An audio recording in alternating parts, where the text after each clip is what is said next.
Arif will forgive us if we change his famous lines a little and say, हजारों ख्वाहिशें हैं ऐसी कि हर ख्वाहिश से दम निकले, हजारों ख्वाहिशें ऐसी कि हर ख्वाहिश से दम निकले, हम चले थे किसान सुरक्षा करने, लौटे 500 रुपये लाए. So this cynical lip service to those who put food on our tables could not have come at a worse time. Just look at the situation. Just look at the situation. You made a song and dance in 2016 about doubling farmer income by 2022. Have you even come close to increasing farmer income? Your farmer incomes, in fact, in our country have fallen. You can check the data.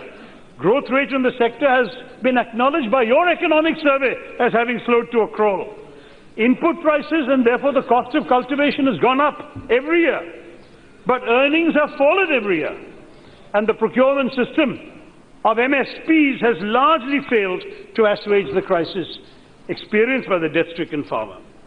To make things worse, the southwest monsoon, which accounts for 70% of India's annual rainfall, has so far seen a deficit of 26%. And that has led to a 27% decrease in planting in the Kharif season. Farmers across the country, as you know, have risen in protest last year before. They have marched in order to flag the attention of government that has consistently, systematically and unconscionably failed them. What reception have their legitimate concerns received? In Delhi, they were ignored. In Nashik, they were harassed. And in Mandsaur, they were shot. Our Kisans could be forgiven for changing the words of another well-known shairi and saying, अलविदा कहते हुए जब मैंने शख्स से पूछा कि कोई निशानी तो दो, अलविदा कहते हुए जब मैंने शख्स से पूछा कि कोई निशानी तो दो, वो मुस्कुराते हुए बोले गोली ले लो. Under these grave circumstances, it is not surprising that the allocation for support schemes like the Pradhan Mantri Fasal Bima Yojana,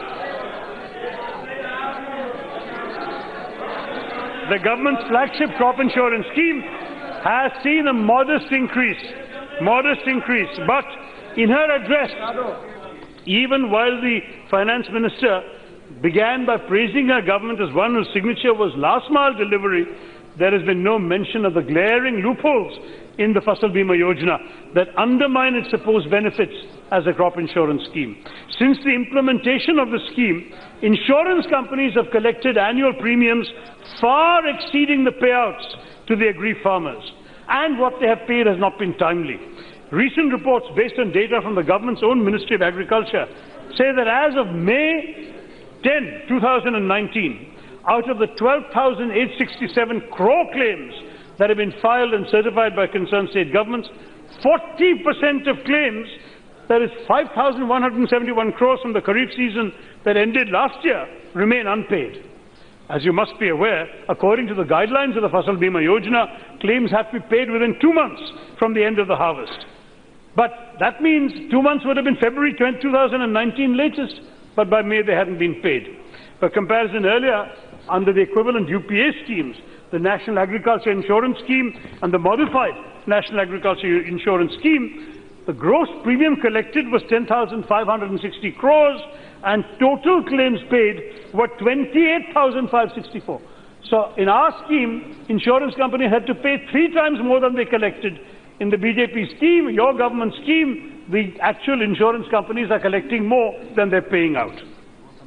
No wonder enrollment in the Fasal Bima Yojana has fallen from 58 million farmers in fiscal year 17 to 55 million farmers in fiscal year 18.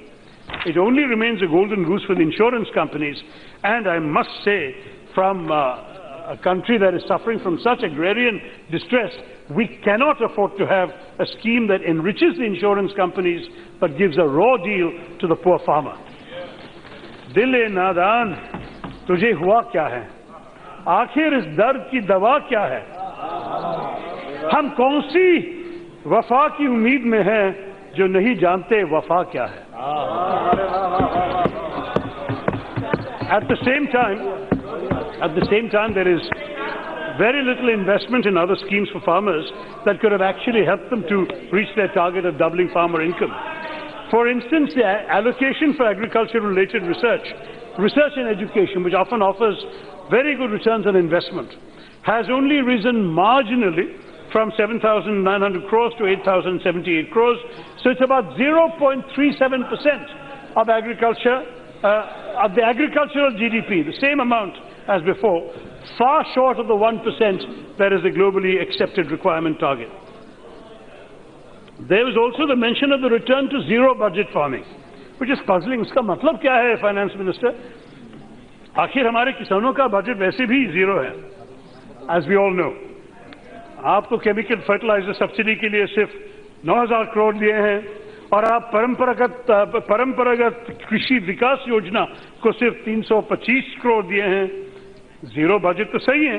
प्रधानमंत्री कृषि सिंचाई योजना बढ़ाया है सिर्फ 17%, a marginal increase of 17%, और diesel subsidy जो देना चाहिए जब बारिश की कमी है इन रेनफॉल डेफिसिट एरियाज, वो सिर्फ आप 70 करोड़ दे दिए हैं. और ये सब आप जानते हैं कि ये सब हो रहा है जब देश की कई इलाकों में सीवियर ड्राउट चल रहे हैं.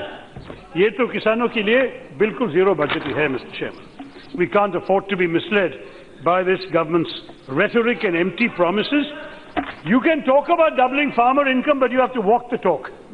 तेरे वादे पर जिए हम तो ये जान झूठ जाना, तेरे वादे पर जिए हम तो ये जान झूठ जाना कि खुशी से मर न जाते अगर एतबार होता.